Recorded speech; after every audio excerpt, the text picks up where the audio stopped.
Well, welcome to session 5 of How to Navigate Life with Your Adult Children. And I really like this one, Jim.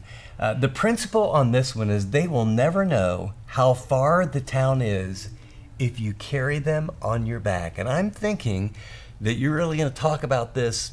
We talked about launching them and we get to know their culture and values.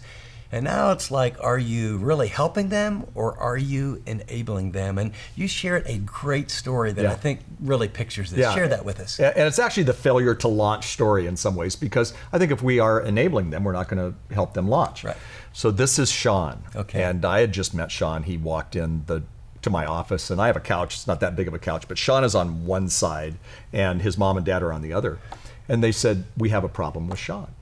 And the problem is that he graduated from school, UCLA, great school. He did well with school, but he's come back home, which is the case, 50% plus come back home. Yep. He's getting up late, about 1 o'clock. He plays video games. He's a vegan, so my wife fixes him a vegan meal, and then we eat our meal at dinner. But he doesn't really eat with us. And then he kind of parties out, most of the night and comes back and sleeps till 1. And now when Sean came in, he had kind of a smirk on his face. He looked kind of happy. Yeah. And the mom and the dad were mad. They were mad at Sean. The mom and dad were mad at each other. The wife was just struggling like crazy as a mom. Her heart was broken. So they kept going on and on. And finally they said, Sean has a problem. And I said, actually, I don't think Sean has a problem. I think you guys have the problem. Sean has a pretty good life. I mean, you're taking care of him. You're even cooking him a different meal. And the point is that they were actually enabling Sean. He still had the family credit card. They were still paying for his gas. They were paying for all of this stuff. And Sean was saying, I'm going to get around to finally getting a job and whatnot, but he didn't even have a job. Well, my point on that one is Sean's not going to grow up unless you make some decisions for good old Sean. Right. So he has a pretty good life because you're taking care of him. And in that, we have to look at it, if we're carrying them on our back, we've got to firmly take them off of our back and place them, at a place where they can make some of those decisions. And, we use a phrase in the recovery movement for people who are alcoholics and addicts, and it's, you earned it. And so I think in this case, what we have to help our kids understand is that if they, are going to fall a little bit or go a different way, well, you earned it. There's pain in life. It's either the pain of discipline or the pain of regret. So they're going to have pain. Yes. We have to teach our kids that. Right. And what I like to say, and somebody once said this to me, a man named Dr. Bill Hall, and I love this quote. He said, when the pain of remaining the same is greater than the pain of changing, that's when they'll change. Yeah. And that's good for me. That's good for my own relationship with God. It's good for my relationship with my wife, but it's also good for my adult children. That is it okay for them to have some pain? Yeah. Yes, it is okay for them to have pain. And in fact, we have to look at sometimes their pain as something that's good. In many ways, it's the biblical principle that says you reap what you sow. Right. Well, if they are reaping good stuff, then good things are going to happen. But if they're reaping negative things, then we have to allow some of that negative to happen so that you're not enabling them, but you're helping them to become the responsible adult who does not have a failure to launch. And it really ties back into you can't want it more than they want it. I mean, these things all come back together. Sure. I think of Hebrews 12:11 that, when we are drifting, when our Heavenly Father sees us making some choices or going in directions that are going to be difficult, he summarizes there in Hebrews chapter 12, verse 11, he says, all discipline for the moment seems not to be joyful, but sorrowful. Yet those who have been, here's a key word, trained by it, afterwards it yields the peaceful fruit of righteousness. And training is not, you went to the gym once. Right.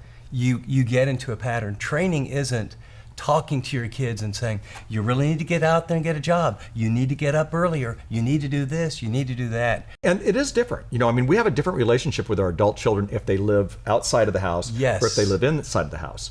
Now, if they live inside of the house, even if they're going to college, they're young adults, then I think it's pretty key that we put some expectations and boundaries. And I think as parents, we talk about everything else. We talk about their education. We talk about all this. Why don't we put some expectations and boundaries? And I think they have to be pretty simple.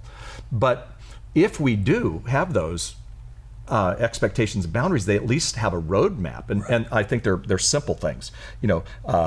Be productive. So it just means you can't sit around the house.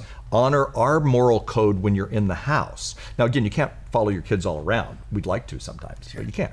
So, but in our house, this is how you're gonna do it. I know somebody who they wanted their girlfriend to come and sleep in the same bedroom with them at their house. They said, well, I'm sleeping with my girlfriend outside. Right. And the parents said, no, this is our home, and you're going to honor our moral code, even though you're not honoring our moral code outside.